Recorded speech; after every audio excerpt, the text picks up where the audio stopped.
Hey YouTube, Dawson Rider here with my review of Kyuranger Episode 8, and I'll start off by saying this was a pretty good episode. I thought it was pretty good, I guess. I didn't know where I was going with that. I was just repeating myself. So yeah, I'll just say that off the bat because I kind of wanted to start off talking about my son. Here he is. No, I'm just kidding. That would never happen. No, but some of my issues with it was more so came about. Things that bothered me were the strategy around this episode, mainly because I've touched on this a little bit before in certain episodes, is that we're in kind of a unique case here where we have 9 Rangers right off the bat, which is a number that some series don't even achieve after the whole series is completed and you've introduced extra Rangers, you know. So you're in an interesting situation, and we've obviously come up with little ways to make things a bit more traditional with the whole roulette thing of a team of 5.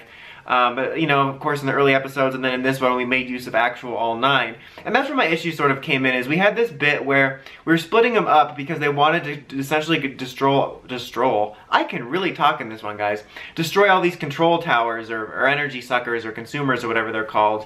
And then they had, like, people on that, and then they had people going to find this Kyutama for them. And they were like, basically, ignore the generals on the ground torturing the people. We need to destroy these consumers first, which I thought wasn't fully explored, but it was kind of a neat aspect that we usually don't deal with, because usually we're just dealing with a force coming in and invading, and it's very small scale, one attack. But in the case of the planet already being invaded, it was interesting to feature a dilemma like that, where it was essentially, well, the reason we're not helping these people being attacked because we need to destroy these machines or the whole planet would explode. It's kind of a classic needs of the few, you know, versus the needs of the many or whatever. So it was like, I thought that was interesting. I would love to see that explored more later. But my point with this is that I think they could have accomplished everything, because this is one of those cases where it's like a little bit of a, I hate when the teamwork aspect of Sentai and Power Rangers makes it seem like people are absolutely useless by themselves, especially when you have such great numbers.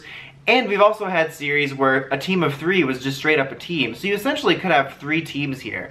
I don't see why we needed more than one person to go retrieve this Kyutama. I mean, granted, once we got there we found out they needed 3 people stacked on top of each other. But at the time we didn't know that, and I think that one person still could have managed. And I think what would have been cooler, instead of if they were gonna bring this dilemma, or without bringing the dilemma in, is if we would have had a coordinated attack where they, you know, had the guys in the Zords destroying the big thing, and then you have like 1 or 2 people on the ground basically just distracting the general. Because all you really need to do is distract him from hurting the people, and then once you blow up the thing, then all the Rangers can unite if you can't simply handle it on your own, and then blow up the general, and then just do that, like, boom. It's like taking out Negan's outpost, just like, boom, destroy customizer thing, or drainer, or whatever, consumer, customizer, whatever. Destroy the big tower, destroy the general, big tower, general. And then like at the end, at the last one, is when you have them get tripped up by these 2 Uber generals or whatever. I'm still learning all the rank names. And then you could still accomplish the end of the episode, which was the introduction of Purple. It was just kind of frustrating. Like, it was nothing huge, like, oh, this is unwatchable. It's not like X-Aid logic that gets me really mad. It's just, with the 9 people, it could be really cool to see this sort of squad effort. And they showed in the episode that they only needed like 3 Zords to take out one of the towers. They didn't even need to form the Megazord.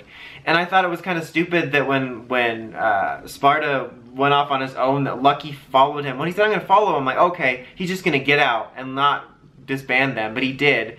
And I thought that was kind of stupid. Like, again, it was little small things that I think could be worked out in a really cool way. Maybe we could just chalk it up to the fact that their lack of experience, but like, in that case I would love to see in the future some really cool coordinated stuff given the large number. It was just kind of frustrating because there was a lot of things that could have been fixed with that. They did frame it a little bit around Sparta getting a sort of focus with the reason he sort of got into cooking was to help feed people during like oppression from the dark matter, which I thought was interesting. It was kind of nice to have an explanation behind it, especially since he was saying stupid lines like, as a chef I can't let people go starving. Like, it just came off weird. Like, I know it makes sense, but it also came off as toku nonsense, because it came off like, less like a person that likes to feed people, like charity, and more like if like one of the Food Network people was like, oh, as a person who makes overly extravagant food, I can't let this stand. It was nice that it was explained, but the way he said it still came off as kind of stupid. But at least there was something kind of nice there. It was also pretty clear throughout the episode that a lot of the reason he didn't want them attacking the generals, I did say it like that, you know what I'm talking about, Commander, was because he was worried about those two Uber generals, because he clearly faced them before. This was kind of another classic example of being able to avoid these problems of, you guys need to pull out of there right now, and he's like, no, I can't let people not have pomme fromage or some sort of food. If he would have just said, hey, I faced these guys before, you guys are going to get killed as hell if you stay there, and it would have been like, oh, okay.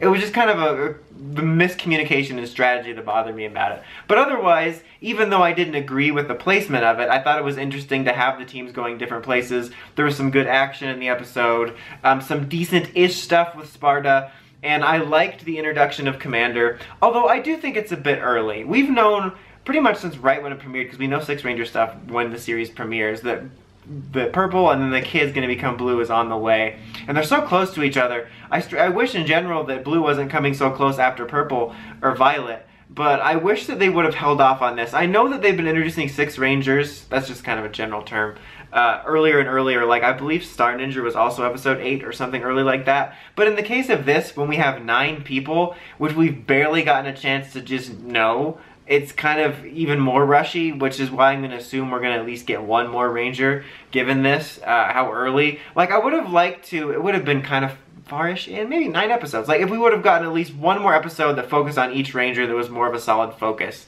Kind of like a more extended version of what Ninja Steel did. It's not the best example because we also had quite an early Six Ranger introduction because of Ninja's footage, but like, we got a focus episode for each Ranger before we introduced Sixth. And after we set up everybody, I know that the setups essentially gave everyone a focus. It would have been nice to get a lived-in feel of just the team of 9 before we brought in an extra Ranger and had an episode that gave us more of an idea of who each of them is.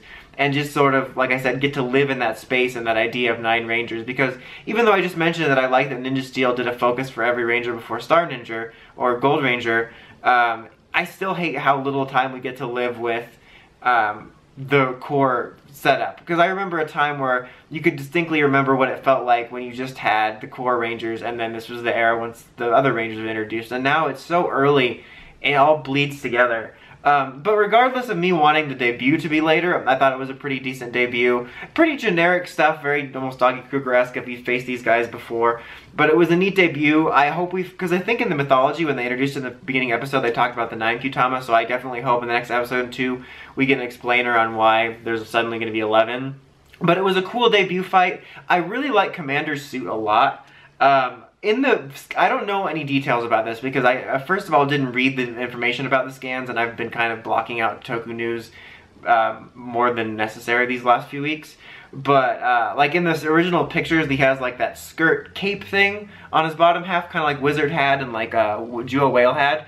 And I'm kind of mixed on that. I'm not a huge fan of it. In the case of like Wizard, I thought it was fine because he's like a wizard and it kind of made sense. But I personally don't really like it on Commander, but when he debuted, he didn't have it. But in other pictures, like not even just the early scans, for a second I thought, oh, it's probably just the early scans, maybe they got rid of it. But there's like, you know, magazine scan pictures of it in the show with the skirt. So I'm not sure what the reasoning is behind why he's suddenly going to have the skirt piece or whatever it's called. But I think it looks a lot better without it personally.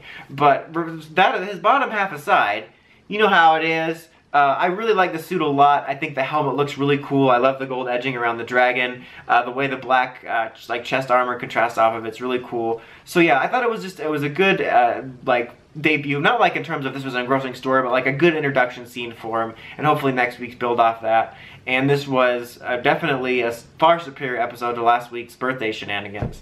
But yeah, like I said, overall, like I said at the top, I just said like I said twice. But it was a good episode. I just kind of more had problems I wanted to bring up with the structure of the strategy. But it was at least entertaining and a fun, interesting debut for Violet. And like I said, I hope they build on it next week. So I'd probably give it about a 7.5.